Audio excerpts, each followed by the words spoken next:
શ્વેતા, સૌથી પહેલા વાત કરવી છે કે ઘરમાં જ રોજના ઝઘડા થતા હોય છે, સામસામે બોલવાનું થતું હોય છે, તણાવ અને મતભેદ પણ એટલા વધતા રહેતા હોય છે, ત્યારે જીવનમાં શાંતિ ઉડી જતી હોય છે, પરિવારની આર્થિક વૃદ્ધિ પણ અટકી જતી હોય છે, રોજે રોજ ઘર કંકાસ થતું હોય તો શું ખરેખર તે પરિવારને પાયમાલ કરી દેતું હોય છે? હા, એ સાચી વાત છે કે જ્યારે પણ આવી ઘરમાં નાની નાની બાબતો પર ઝઘડા થાય, એકબીજાને કંઈક બોલવાનું થાય કે અપશબ્દો પણ વાપરવામાં આવે તો એના કારણે ઘરની જે ઉર્જા છે એ બહુ જ નેગેટિવ થાય છે. આપણે એવું માનીએ છીએ કે અપશબ્દ બોલવા, ગાળો બોલવી તો આપણું રૂટીન થઈ ગયું છે, પણ એની પાછળ જે એ શબ્દની એનર્જી છે એ બહુ જ નેગેટિવ છે અને ક્યાંક ને ક્યાંક આપણા બધા ઉપર અને આપણા ઘર ઉપર અસર કરે જ છે. શ્વેતા, આ સિવાય જો વાત કરવામાં આવે તો ઘર અને પરિવાર એ પ્રેમ, વિશ્વાસ અને આશાઓ સાથે બંધાયેલો એક માળો કહેવાતું હોય છે, પરંતુ ઘરમાં જ સતત મનમેળની અછત રહેતી હોય છે. આવા સમયે કયા પ્રકારના ઉપાયો કરવા જોઈએ લોકોએ? જ્યારે પણ આવી કોઈ તકલીફ ઘરમાં થતી હોય છે તો એ આપણે પહેલાં ઘરનું ક્લેન્ઝિંગ કરવું, એટલે કે ઘરને શુદ્ધિકરણ કરવું જરૂરી છે. હવે એના માટેનો એક પહેલો ઉપાય હું જણાવીશ એ છે કે શનિવાર કે મંગળવારના દિવસે, જેમ કે આજે શનિવાર છે, આજના દિવસે આ ખાસ કરો. એક લીંબુ અને લાલ સૂકા મરચાં લઈ ઘરના દરેક સભ્યો છે એમને એન્ટી ક્લોક, એટલે કે ઘડિયાળની ઊંધી દિશામાં માથાથી લઈને પગ સુધી ફેરવો અને એને બહાર 4 રસ્તે કે ક્યાંક બહાર ફેંકી દો. આનાથી જે પણ કંઈ આપણા શરીરમાં કે આપણી એનર્જીમાં નકારાત્મકતા હશે એ દૂર થશે. એકબીજા પ્રત્યે જે નેગેટિવિટી પણ આવતી હશે કે જેના કારણે ઝઘડા થાય છે એ દૂર થવા લાગશે. આ ઉપાય દર શનિવાર અને મંગળવારે ખાસ કરવો જોઈએ. સાથે ઘરનો જે આપણો એન્ટ્રી છે, જે મેઇન દરવાજો જેને કહેવાય છે, ત્યાં ફટાકડી અને મીઠાનો પાવડર એનો છંટકાવ કરો, જેનાથી ઘરમાં આવતી દરેક નેગેટિવિટી દૂર થશે. સાંજે તુલસીજી પાસે ઘીનો દીવો કરવો જોઈએ.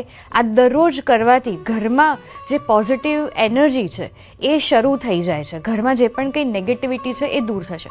સાથે આર્થિક રીતેની વાત કરીએ તો ઘરમાં જ્યારે તમે શ્રી સુક્તમનો પાઠ કરો છો દર શુક્રવારે, એનાથી ફાયદો થાય છે.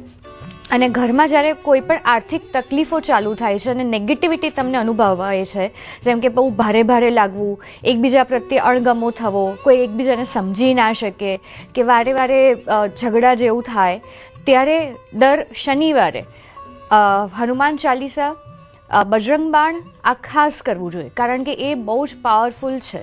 એમાં જે શબ્દો છે એની જે ઉર્જા છે એ દરેક નેગેટિવિટીને દૂર કરે છે. આ સિવાય ઘર કંકાસ કાયમ માટે દૂર થઈ જાય, ઘરમાં પોઝિટિવ એનર્જી આવે, આર્થિક સ્થિરતા જળવાઈ રહે અથવા તો વૃદ્ધિ પણ થાય, તે માટે કયા કયા ઉપાયો કરવા જોઈએ? લોકોએ શું કરવું જોઈએ?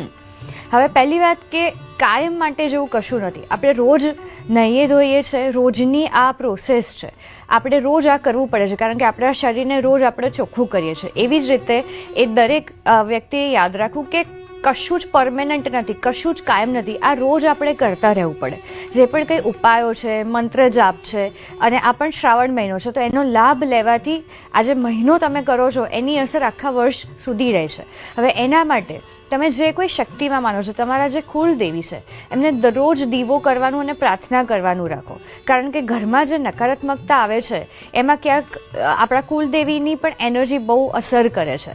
હવે સાથે સાથે વાસ્તુ પ્રમાણે પણ તમે જો ઘરને થોડુંક બેલેન્સ કરી શકો તો બહુ જ સારું છે. વાસ્તુમાં તમારે ડાયરેક્શન જોવાની કે મંદિર બહુ જ તમારે ચોખ્ખું રાખવાનું, અને તમારા મંદિરમાં દરેક ભગવાન, દરેક મૂર્તિ કે જે ફોટો છે ભગવાનનો એ એક હોવો જોઈએ.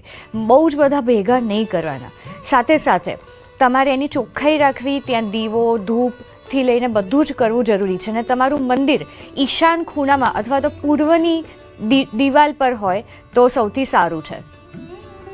આ સિવાય અત્યારના સમયની વાત કરીએ તો શ્રાવણનો માસ ચાલી રહ્યો છે અને શ્રાવણ માસ એવું કહેવાય કે ત્યાગ અને આંતરિક શુદ્ધિ લાવવાનો આ શ્રેષ્ઠ સમય માનવામાં આવતો હોય છે. ત્યારે ઘરને મંદિર બનાવી પ્રેમની નવી શરૂઆત, શું આ થઈ શકે ખરી? ચોક્કસ. તમે જ્યારથી વિચારો ત્યારથી થઈ શકે છે. અત્યારે શ્રાવણ મહિનો છે તો એનો તો ફાયદો મળી જ શકે છે.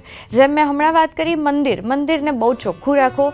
તમારા ઘરમાં દર સવારે જ્યારે તમે સવારે બધા ઉઠો છો ત્યારે ઘરના બારી બારણા ખોલી દો અને તમારા મંદિરને તરત જ કોઈક પોઝિટિવ મંત્ર સાથે ચાલુ કરો, કારણ કે મંત્રની વાઇબ્રેશનની ઇફેક્ટ આપણા ઘરમાં બહુ જ થાય છે.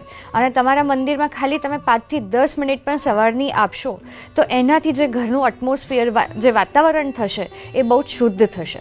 અત્યારનો આજે શ્રાવણ મહિનો છે, એમાં ગુગળની ધૂપ કરો, સાથે કપૂર અને લવિંગ પણ તમે સળગાવી શકો, એનાથી બહુ જ ફાયદો થશે.